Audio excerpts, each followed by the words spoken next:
Buat yang bertanya-tanya tentang kejadian yang ini, saya mau berbagi cerita pengalaman yang saya alami di sana. Kami sedang mengadakan retret dalam rangka liburan sekolah anak-anak, dan kebanyakan pesertanya adalah remaja dan anak-anak. Dan perlu diketahui bahwa kami tidak ada membangun gereja.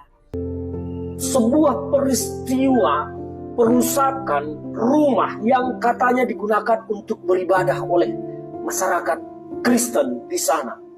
Saya heran melihat negara kita, Republik Indonesia ini telah menjadi negara sampah soal peradaban dan kebaikan. Negara kita telah menjadi negara sampah soal akal budi. Orang sekarang lebih suka mempertahankan tempat prostitusi, tempat keburukan, kemaksiatan dipertahankan, dan bahkan menikmati rezeki dari sana daripada mempertahankan rumah ibadah yang jelas-jelas mendekatkan manusia kepada Tuhannya. Salam damai sejahtera bagi kita semua, berjumpa kembali dengan saya di channel ini. Saudara, peristiwa yang sangat menyedihkan sekali kembali terjadi di kalangan umat Kristiani, di mana ada siswa-siswi umat Kristiani mereka melakukan retreat di salah satu villa. Lalu ada sekelompok orang atau sekelompok umat Islam biadab, mereka datang membubarkan, mengusir, dan bahkan merusak properti villa tersebut. Yang lebih mengerikan, saudara, mereka menginjak simbol salib Kristus. Padahal villa tersebut adalah merupakan milik pribadi, bukan gereja.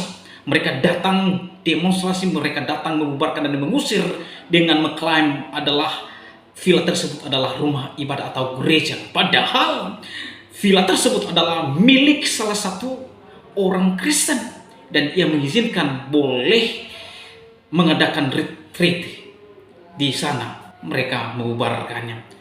Oleh karena saudara, langsung saja kita menyimak video para umat biadab ini. Ini dia videonya yang berikut ini.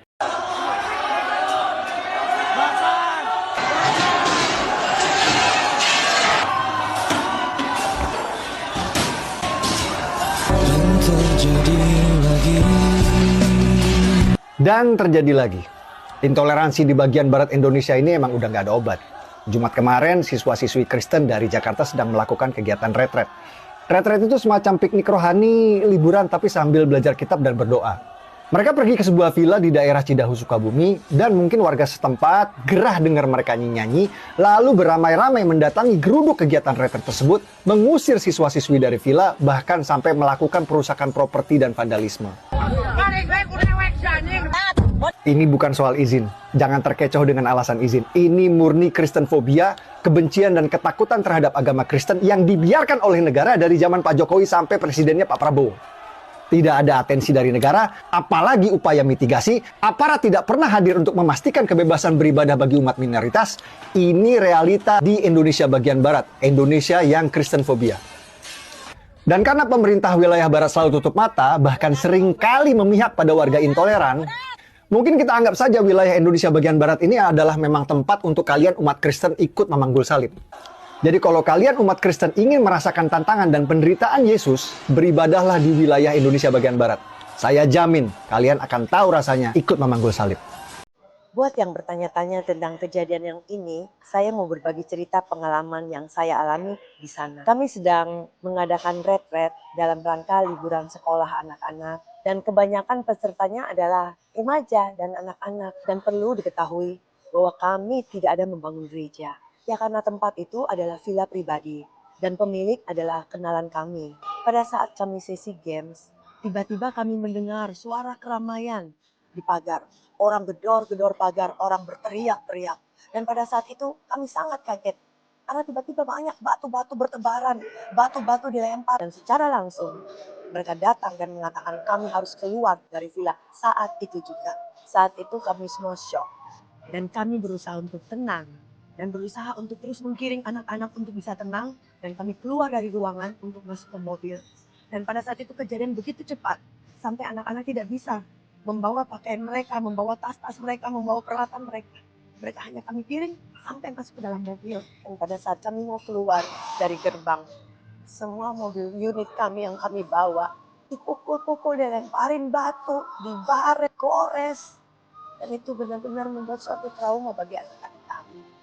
kejadian ini sungguh membuat trauma bagi kami, khususnya bagi anak-anak, di mana mereka mengalami langsung, melihat langsung, di mana kegiatan ini bisa berlangsung dengan damai, tapi terusik dan berakhir dengan kekerasan. Dan kami percaya setiap perbedaan untuk tidak saling menyakiti, tapi kita saling menghormati, saling menghargai satu dengan yang lain. Mari kita saling menghargai, mari kita saling membangun persaudaraan di antara kita, tanpa membandingkan, tanpa membedakan latar belakang, keyakinan, atau perbedaan lainnya. Karena pada akhirnya kita semua ingin hidup damai, saling menghormati, dan kita semua akan jadi pribadi-pribadi yang baik, semakin baik ke depannya. Dari kejadian ini, mari kita bangun generasi anak-anak yang cinta damai. Kita bangun generasi anak-anak yang saling mengasihi, saling menghargai, dan saling menghormati. Mari kita mengajarkan kepada anak-anak kita, bukan kebencian, tapi kita memberikan kasih, saling mengampuni, bukan membalas kejahatan. Karena damai itu dimulai dari hati dan cara kita memperlakukan sesama kita. Yang saya potong dari Sukabumi1.com tentang perusakan rumah yang diduga dijadikan tempat ibadah oleh masyarakat di Sukabumi, yang kemudian dirusak oleh masyarakat setempat setelah mereka kabarnya selepas sholat Jumat. Coba disimak video sebentar ini.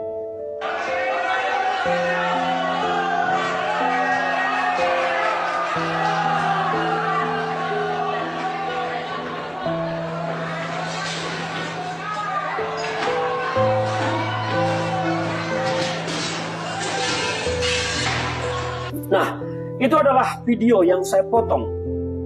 Sebuah peristiwa perusakan rumah yang katanya digunakan untuk beribadah oleh masyarakat Kristen di sana. Saya heran melihat negara kita, Republik Indonesia ini telah menjadi negara sampah soal peradaban dan kebaikan. Negara kita telah menjadi negara sampah soal akal budi. Orang sekarang lebih suka mempertahankan tempat prostitusi, tempat keburukan, kemaksiatan dipertahankan, dan bahkan menikmati rezeki dari sana daripada mempertahankan rumah ibadah yang jelas-jelas mendekatkan manusia kepada Tuhannya. Terlepas itu agama apapun. Ini adalah kebusukan yang terjadi di negara ini. Dan pemerintah sampai sekarang diam soal kesulitan kelompok minoritas untuk beribadah di negara ini. SKB 2 menteri dulu pernah saya gugat terus-menerus untuk dicabut. Tetapi teman-teman kita Kristen juga banyak pejabat di negara ini mulutnya bungkam diam. Saya geram melihat video ini. Orang-orang Kristen di mana-mana kesulitan masih untuk beribadah. Masih terus kesulitan untuk mendirikan rumah ibadah. Karena apa? Adanya SKB yang mengatur izin-izin yang tidak diperlukan. Mengapa orang mau beribadah saja harus mendapat izin dari manusia? Tuhan saja tidak pernah menuntut izin untuk beribadah. Kenapa manusia di Indonesia ini, negara munafik ini, harus menuntut izin untuk beribadah? Saya berharap bangsa ini bukan bangsa yang munafik, yang bicara tentang Pancasila, perbedaan, tetapi mulutnya semua bungkam dan diam melihat perusakan terhadap rumah ibadah kelompok minoritas. Saya, anak bangsa ini, Ferdinand Huta Heian, mengutuk dan mengecam keras semua peristiwa perusakan tempat-tempat yang digunakan untuk beribadah dimanapun. Dan yang dilakukan oleh agama apapun, saya mengutuk. Saya mengutuk dan mengecam keras. Dan saya berharap Presiden Prabowo, Menteri Agama, Kapolri, gunakan hati kalian, gunakan nurani kalian. Kalau memang hanya sekedar beribadah di rumah saja orang tidak bisa di negara ini, mari kita bubarkan republik ini. Ini adalah video yang saya potong dari Sukabumi1.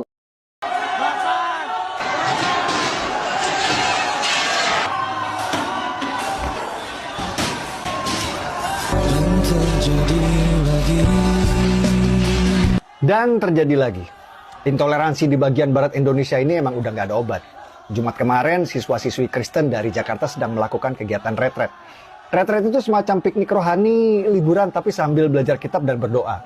Mereka pergi ke sebuah villa di daerah Cidahu, Sukabumi, dan mungkin warga setempat gerah dengar mereka nyanyi, lalu beramai-ramai mendatangi geruduk kegiatan retret tersebut, mengusir siswa-siswi dari villa, bahkan sampai melakukan perusakan properti dan vandalisme.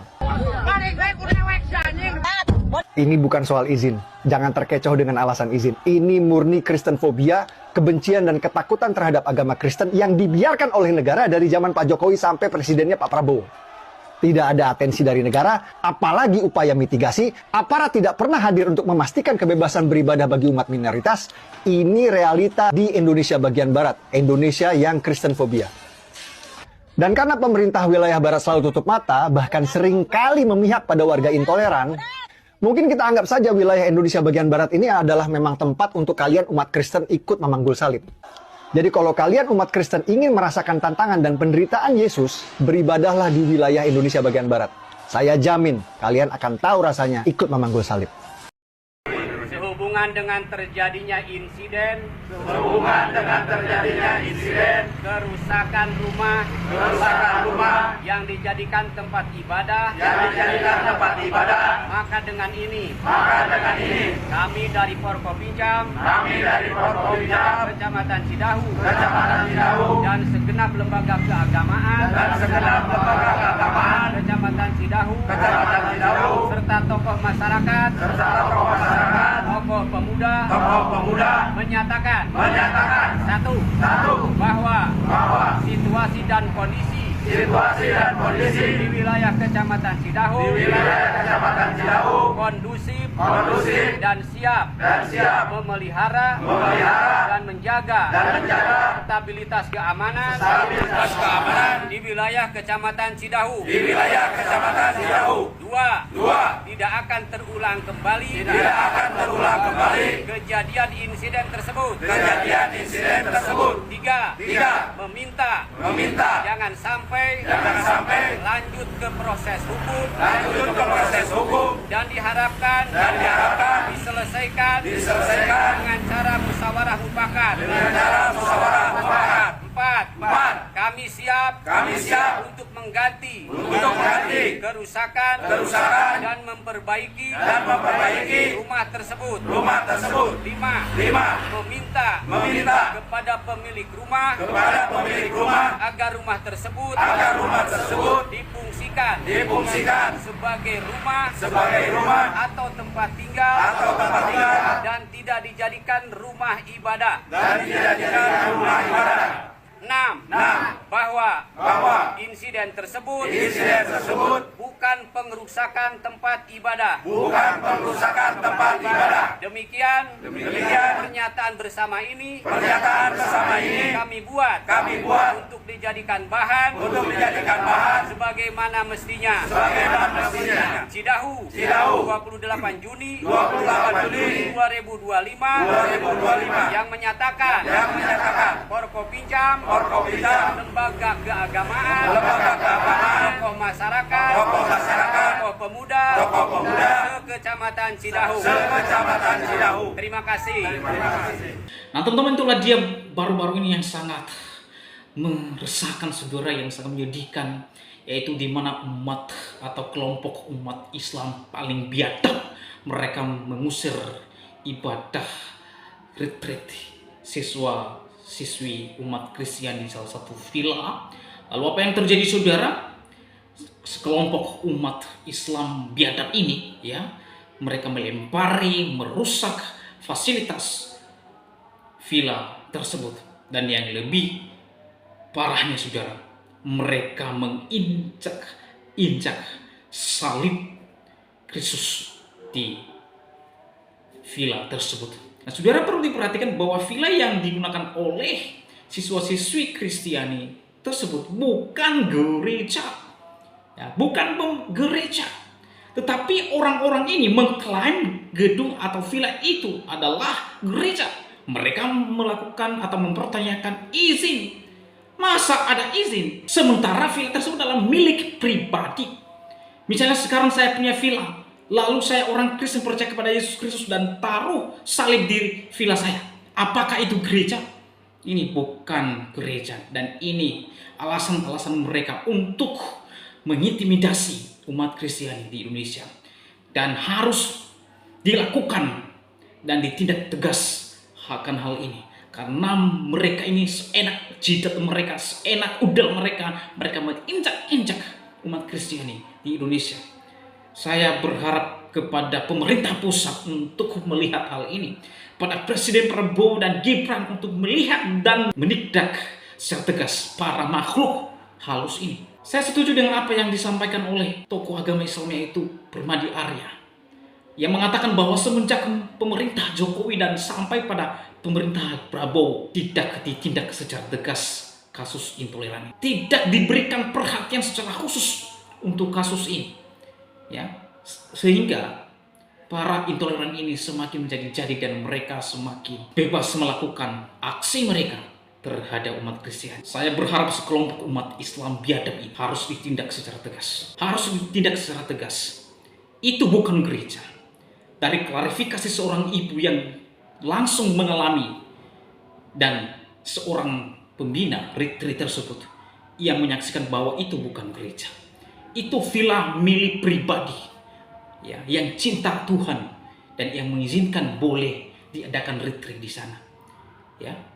Sekali lagi, itu bukan gereja, tetapi klaim para oknum atau kelompok biadab ini adalah klaim bohong dan klaim yang tidak berdasar sama sekali. Maka patut ditindak secara tegas, bahkan dimasukkan mereka di dalam penjara semua, karena mereka ini adalah sungguh menyedihkan sekali. Sekali lagi, saya orang Kristen, di rumah saya ada salib, ada banyak salib. Lalu saya izinkan orang-orang untuk beribadah rumah tangga di dalam rumah saya.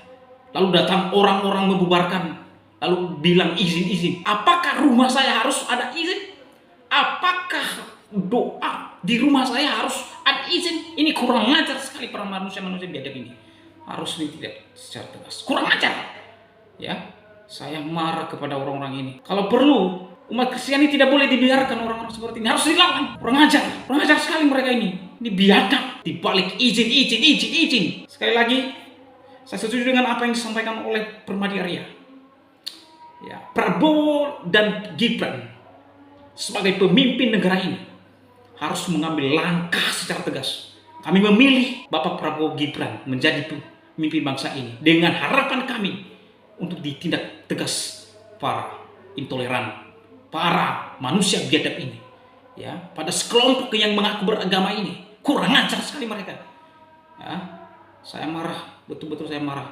Saya sedih melihat kelakuan mereka. Seenak budel mereka melakukan hal-hal yang tidak terpuji. Di dalam video tersebut, saudara, mereka merusak properti. Ya, bahkan ada mobil para siswa-siswi yang retreat tersebut. Mereka melempar batu dan menginjak-injak simbol salib umat Kristiani. Ini satu penghinaan dan pelecehan iman dan simbol iman kekristenan.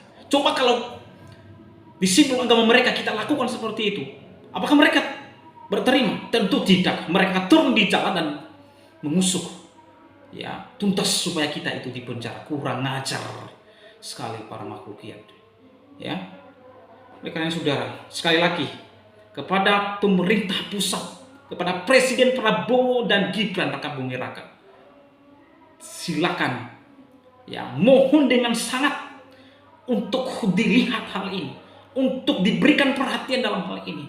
Jangan diam terus. Silakan datang turun dan tidak secara tegas para makhluk ini. Oleh karena saudara, bagaimana tanggapan dan pendapat saudara? Kiranya kita semakin dikuatkan oleh Tuhan Yesus Kristus dan kita diberikan kesabaran untuk menghadapi ini. Kita pengikut Kristus, memang betul-betul kita akan mengalami dan dianiaya dan ditindak hanya oleh karena iman kita kepada Yesus Kristus. Demikian video saya kali ini, sampai bertemu di video saya selanjutnya. Tuhan Yesus memberkati semua. Shalom.